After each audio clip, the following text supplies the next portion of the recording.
તો હવે નજર કરીએ અન્ય સમાચાર પર તો સુરતમાં ટેક્સટાઇલ માર્કેટનો વિડિયો વાયરલ થઈ રહ્યો છે। કેટલાક વેપારીએ નગ્ન કરીને બે યુવકને ફટકાર્યા।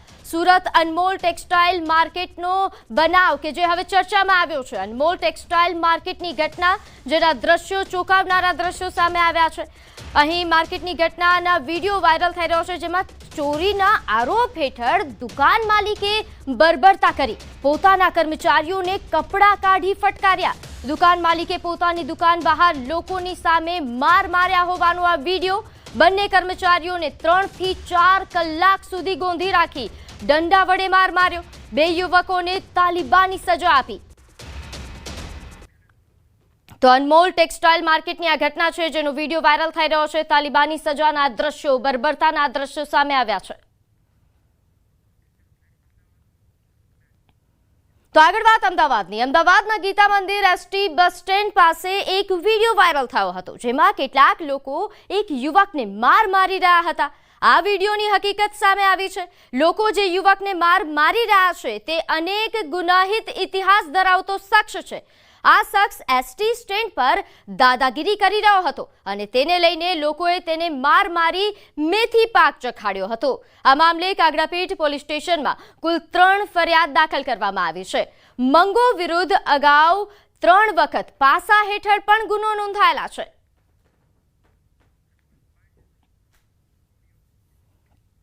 ભાવેશ ઉર્ફે મંગો એસટી કર્મચારીઓ તથા એસટી વિસ્તારમાં જે પણ ત્યાં જાહેર જનતા હતી એમની સાથે બીભત્સ વર્તન કરી રહ્યા હતા અને એમની સાથે બોલાચાલી કરી રહ્યા હતા। જે સંદર્ભે એસટી કર્મચારીઓ દ્વારા તેમને મારવામાં આવેલ।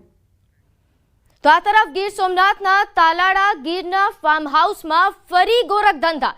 તાલાળા હડમતિયાણા રોડ પર આવેલા એથીઝ ફાર્મ હાઉસમાં દારૂની મહેફિલ માણતા રાજકોટના 22 લોકોને તાલાલા સર્વેલન્સ સ્ટાફે ઝડપી લીધા છે। દારૂની 7 બોટલ, 25 મોબાઈલ અને 4 4 વ્હીલ સાથે કુલ રૂપિયા 41.30 લાખના મુદ્દામાલ સાથે પોલીસે 22 લોકોને પકડી કાયદેસરની કાર્યવાહી હાથ ધરી। તો ગીર સોમનાથથી આ સમાચાર। અહીં તાલાળા ગીરના ફાર્મ હાઉસમાં ગોરખધંધા ચાલતા હતા જેને ઝડપી પાડવામાં આવ્યા છે। અહીં દારૂની મહેફિલ માણતા લોકોને પોલીસે ઝડપી પાડ્યા છે। રાજકોટના 22 લોકોને તાલાલા સર્વેલન્સ સ્ટાફે ઝડપી લીધા છે જેમાં દારૂની 7 બોટલ સહિતનો મુદ્દામાલ પણ જપ્ત કરવામાં આવ્યો છે। 22 લોકોને પકડીને હાલ કાયદેસરની કાર્યવાહી હાથ ધરવામાં આવી છે। એથીઝ ફાર્મ હાઉસની આ ઘટના। તો આ તરફ જામનગરના એમ્યુઝમેન્ટ પાર્ક નજીક બેફામ BMW કાર ચાલકે કારને ડિવાઈડર પર ચઢાવી દીધી। આમ બેફામ રીતે કાર હંકારી અન્ય લોકોના પણ જીવ જોખમમાં મૂક્યા। જો કે સદનસીબે આ ઘટનામાં કોઈ જાનહાનિ થઈ નથી, પરંતુ અહીં સવાલ એ થઈ રહ્યો છે કે આવા બેફામ નબીરાઓ પર લગામ ક્યારે લાગશે? કારણ કે વારંવાર બેફામ રીતે ગાડી હંકારવાની ઘટનાઓ સામે આવે છે જેમાં કેટલાક લોકોના જીવ જાય છે। ત્યારે હવે આ કાર ચાલક સામે શું કાર્યવાહી થાય છે તે જોવું રહ્યું।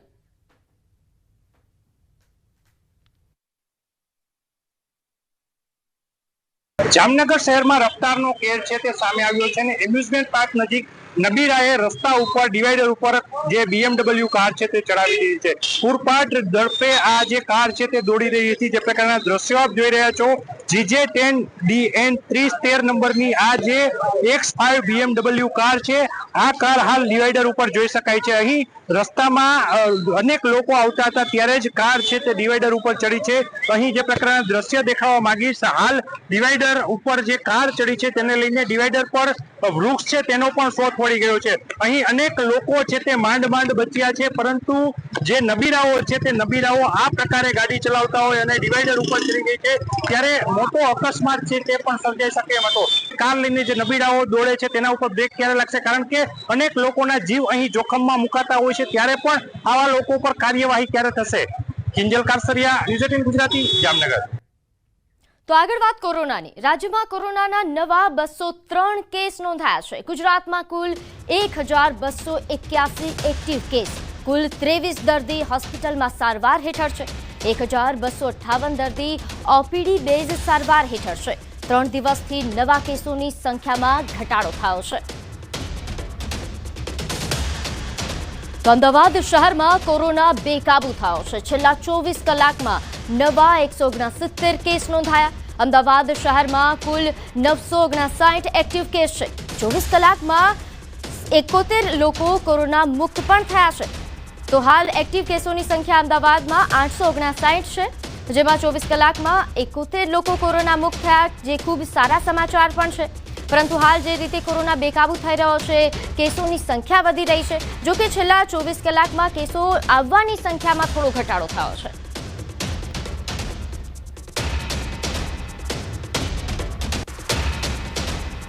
તો અમદાવાદમાં કોરોનાના વધતા કેસને લઈને તંત્ર પણ સતર્ક થયું છે.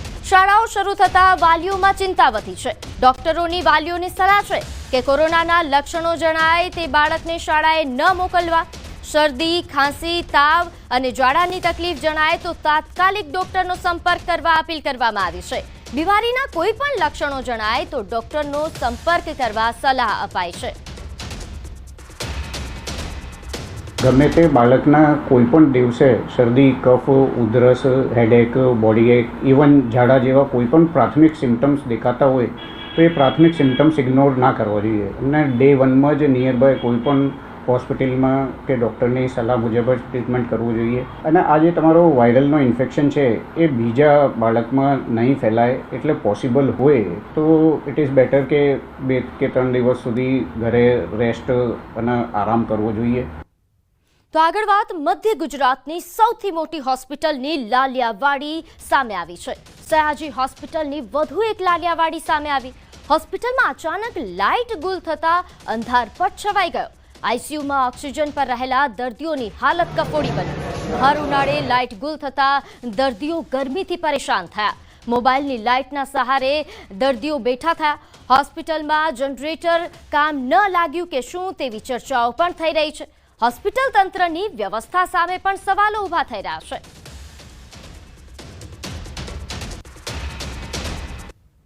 તો હાલ આ 2 દ્રશ્યો સામે આવ્યા છે. દર્દીઓ ગરમીમાં બેસવા મજબૂર બન્યા છે. તો આઈસીયુમાં પણ હાલ જે પ્રકારની પરિસ્થિતિ સર્જાઈ, અચાનક લાઇટ ગુલ થતા જે ઓપીડીના દર્દીઓ છે તેમને હાલાકી ભોગવવી પડી. ત્યારે હાલ આ ઘટનાને લઈને વધુ વિગત સાથે આપણી સાથે સંવાદદાતા હાર્દિક જોડાઈ ગયા છે. હાર્દિક, હોસ્પિટલની આટલી મોટી બેદરકારી, શું વધુ અપડેટ? બિલકુલ, જો સયાજી હોસ્પિટલની વાત કરીએ તો મધ્ય ગુજરાતની સૌથી મોટી આ સિવિલ હોસ્પિટલ છે અને ગુજરાત, રાજસ્થાન અને મધ્યપ્રદેશથી અને મહારાષ્ટ્રથી જે દર્દીઓ છે એ સારવાર માટે આવતા હોય છે. આ ઘટના જે બની છે તે ગઈકાલ રાતની ઘટના છે ને ગઈકાલ રાત્રે અચાનક શોર્ટ સર્કિટ થઈ અને વીજળી ગુલ થઈ ગઈ હતી. ઉલ્લેખનીય બાબત છે કે સૌથી મોટી જ્યારે સરકારી હોસ્પિટલ હોય ત્યારે જનરેટરની વ્યવસ્થા હોવી જોઈએ, કારણ કે આ સેંકડો દર્દીઓ અહીંયા દાખલ થતા હોય છે. મોટી સંખ્યામાં દર્દીઓ જે છે જ્યારે આ ઘટના બની ત્યારે આઈસીયુમાં દાખલ હતા અને ઓક્સિજનનો જે સપ્લાય છે તે આપોઆપ બંધ થઈ ગયો હતો, જેના કારણે જે દર્દીઓના સ્વજનો છે તેઓની મુશ્કેલી વધી હતી અને લોકોએ હાથથી જે પંપ વડે દર્દીઓને ઓક્સિજન આપવાની ફરજ પડી હતી. અને દ્રશ્યોમાં પણ જોઈ શકાય છે કે અંધારપટ છવાઈ ગયો છે. એના કારણે ડોક્ટરો હોય કે પછી દર્દીના સ્વજનો હોય તેઓ મોબાઈલની ટોર્ચના સહારે હોસ્પિટલમાં દોડાદોડી કરી રહ્યા છે. એટલે આ જે સરકારી તંત્ર છે તેની સૌથી મોટી ગંભીર બેદરકારી કહી શકાય, કારણ કે દર્દીના સ્વજનો હાજર ના હોત ને પંપથી ઓક્સિજન ન આપ્યો હોત તો દર્દીઓના જીવ પણ જઈ શક્યા હોત. જો દર્દીનો જીવ ગયો હોત તો એના માટે જવાબદાર કોણ રહે તે સૌથી મોટો સવાલ જે છે તે અહીંયા ઉભો થઈ રહ્યો છે. બિલકુલ, આભાર માહિતી આપવા બદલ. તો હાલ જે રીતે સંવાદદાતા છે. તો ગુજરાત રાજસ્થાનમાં ઈડીના દરોડા. 2700 કરોડના મની લોન્ડરિંગ કેસમાં સર્ચ ઓપરેશન હાથ ધરાયું. રાજસ્થાનના સીકર, જયપુર, જોધપુર અને ઝુંઝુનુમાં સર્ચ. ગુજરાતના અમદાવાદમાં પણ સર્ચ ઓપરેશન હાથ ધરવામાં આવ્યું. લગભગ 2 ડઝન સ્થળોએ સર્ચ ઓપરેશન હાથ ધરાયું. નેક્સા એવરગ્રીન નામના પ્રોજેક્ટ દ્વારા છેતરપિંડી થઈ, જેને લઈને હાલ આ સર્ચ ઓપરેશન હાથ ધરાયું છે. પ્રોજેક્ટમાં પૈસાનું રોકાણ, થોડા સમય પછી ફ્લેટ આપવાનો વાયદો, વધુ દરે પૈસા પરત કરવાનું પણ આપ્યું હતું વચન.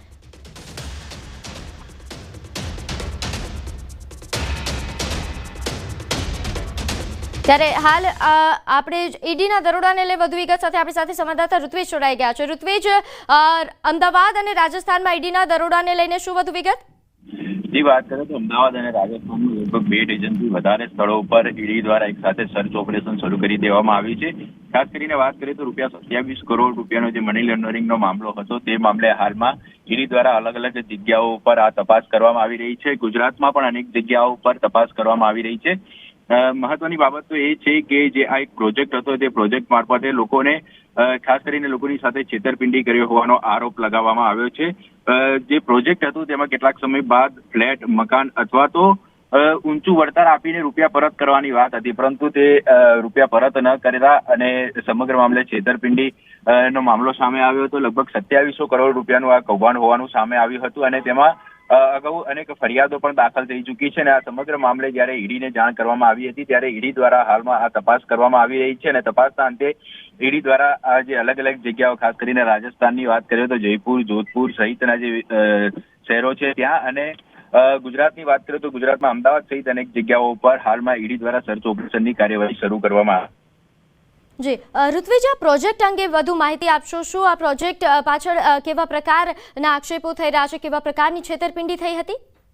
હજી વાત કરીએ તો અત્યાર સુધીમાં જે તપાસ દરમિયાન સામે આવ્યું છે કે જે પ્રોજેક્ટ હતો તેમાં પૈસા લીધા બાદ ફ્લેટ, જમીન અથવા તો ઊંચું વળતર આપવાની લાલચ આપવામાં આવી હતી અને આ જે સમગ્ર કૌભાંડ છે તે લગભગ 2700 કરોડ રૂપિયાનું હોવાનું સામે આવ્યું હતું, જેને લઈને અગાઉ પોલીસ ફરિયાદ પણ દાખલ થઈ હતી અને જે કરોડો રૂપિયાનું કૌભાંડ સામે આવ્યું હતું ત્યારે ઈડી દ્વારા હાલમાં આ સમગ્ર મની લોન્ડરિંગ એક્ટ હેઠળ કાર્યવાહી કરીને જે તપાસ છે તે તપાસ કરવામાં આવી છે અને લગભગ 2 ડઝનથી વધારે સ્થળો ઉપર એક સાથે ઈડી દ્વારા હાલમાં સર્ચ ઓપરેશન શરૂ કરવામાં આવ્યું છે. મહત્વની બાબત એ છે કે રાજસ્થાન અને ગુજરાતમાં મહત્વના શહેરો છે કે જ્યાં ઈડી દ્વારા અલગ અલગ ઓફિસો પર હાલમાં સર્ચ કરવામાં આવી રહ્યું છે.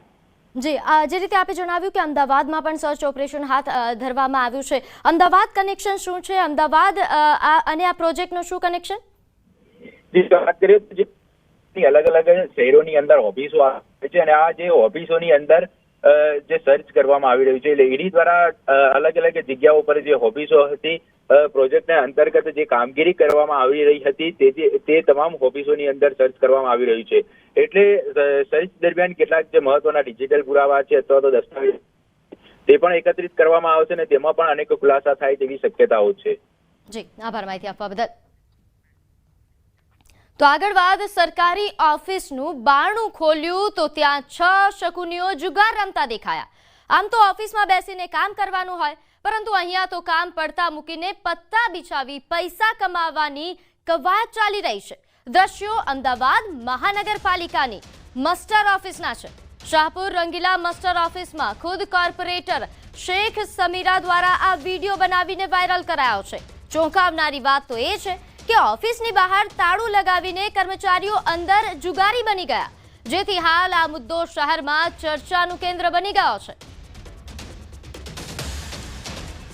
ત્યારે હાલ આ ઘટનાને લઈને ન્યૂઝ 18 દ્વારા પણ ઘણા સવાલો પૂછવામાં આવી રહ્યા છે. નોંધનીય છે કે આ ઘટનાને લઈને હાલ તમામ જગ્યાઓ પર ચર્ચાઓ થઈ રહી છે. ત્યારે અમદાવાદ મ્યુનિસિપલ કોર્પોરેશન મસ્ટર ઓફિસ છે કે જુગારધામ, એ સૌથી મોટો સવાલ થાય. તો બીજી તરફ શું આ જુગારધામથી અમદાવાદ મ્યુનિસિપલ અધિકારીઓ અજાણ છે કે કેમ, તે સૌથી મોટો સવાલ છે. પ્રજાના કામમાં લોકોને રસ જ નથી. શું ફક્ત અહીંયા આ ઓફિસમાં જુગાર રમવા આવે છે કે કેમ? તો અમદાવાદ મ્યુનિસિપલ કોર્પોરેશનની મસ્ટર કચેરીમાં જુગાર રમવાનો આ મામલો. ન્યૂઝ 18 ગુજરાતીના અહેવાલની ધારદાર અસર પણ દેખાઈ. કચેરીમાં જુગાર રમતા 4 કર્મચારીને સસ્પેન્ડ કરી દેવાયા હોવાની પણ માહિતી આવી છે. પરંતુ આ તમે દ્રશ્યો જુઓ, આ શાહપુર રંગીલા મસ્ટર ઓફિસના દ્રશ્યો છે, જેને એક કોર્પોરેટર દ્વારા જ આ વિડીયો બનાવવામાં આવ્યો છે અને વાયરલ કરવામાં આવ્યો છે. ફરિયાદના નિરાકરણ માટે રંગીલા મસ્ટર સ્ટેશને જ્યારે ફરિયાદ લખાવવા આવ્યા ત્યારે અહીંયા બંધ બારણા જોઈ અમે પાછા વળતા એ પહેલાં અંદરથી થોડો અવાજ આવ્યો. અમને એવું લાગ્યું કે અંદર કોઈ છે, પણ આગળનું બારણું બંધ હોવાથી અમે પાછળના બારણે જોયા ચેક કરવા. તો ત્યાંથી અંદર અમે ધીમેથી બારણું ખોલીને જોયું ત્યારે એ લોકો કર્મચારીઓ અને અધિકારીઓ જુગાર રમતા.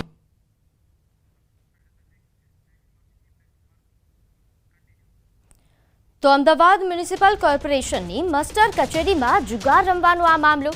ન્યૂઝ 18 ગુજરાતીના અહેવાલની ધારદાર અસર દેખાઈ. કચેરીમાં જુગાર રમતા 4 કર્મચારીને સસ્પેન્ડ કરી દેવામાં આવ્યા છે.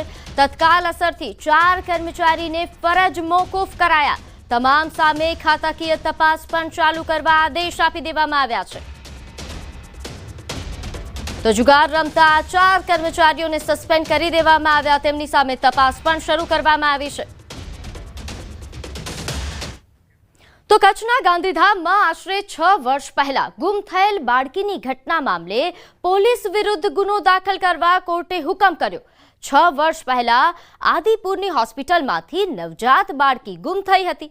ગુમ થયેલી બાળકીના દાદીને પૂછપરછ માટે બોલાવી ગોંધી રાખ્યા હોવાના આક્ષેપો સાથે કોર્ટમાં ફરિયાદ કરવામાં આવી હતી, જેથી ગાંધીધામના અધિક ચીફ જ્યુડિશિયલ મેજિસ્ટ્રેટ દ્વારા તાત્કાલિન એલસીબી પીઆઈ સહિત 4 પોલીસ કર્મચારીઓ સામે ગુનો નોંધવા હુકમ કર્યો છે. PI DV Rana, head constable Pushparajsinh Gohil, head constable Prahladsinh Chudasama તો મહિલા કોન્સ્ટેબલ વિમળાબેન ડાભડિયા વિરુદ્ધ કોર્ટે ગુનો દાખલ કરવા માટે હુકમ કર્યો છે. તો હાલ 6 વર્ષ પહેલાનો કેસ છે, જેને લઈને હવે કોર્ટે હુકમ કર્યો છે. પોલીસ વિરુદ્ધ ગુનો દાખલ કરવા માટે આ હુકમ કરવામાં આવ્યો છે, કારણ કે આક્ષેપ એ લાગ્યો હતો કે આ બાળકીના દાદીને પૂછપરછના બહાને ગોંધી રાખવામાં આવ્યા હતા.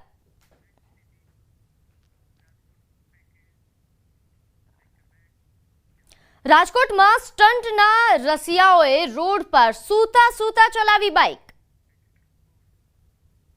રાજકોટમાં ફરી એકવાર સ્ટંટ રસિયાઓએ લોકોના જીવ અદ્ધર કરી દીધા. શહેરના કુવાડવા નજીક 2 બાઇક ચાલકોએ સૂતા બાઇક ચલાવી અન્ય લોકોના જીવ પણ સંકટમાં મૂક્યા. રોડ જાણે રેસિંગ ટ્રેક હોય તે રીતે સ્ટંટબાજી કરી. જીવના જોખમે યુવકોએ રોડને બાનમાં લીધો. પહેલા બાઇક પર ઊંધા સૂઈ ગઈ, પછી પૂરપાટ બાઇક દોડાવી. જાણે કોઈ ફિલ્મનું શૂટિંગ ચાલતું હોય તે રીતે સ્ટંટ કરી સીન સપાટા કર્યા, જેથી રોડ પર જતા અન્ય વાહન ચાલકો પણ ડરી ગયા. પોલીસે વાયરલ વિડીયોના આધારે યુવકોની શોધખોળ શરૂ કરી.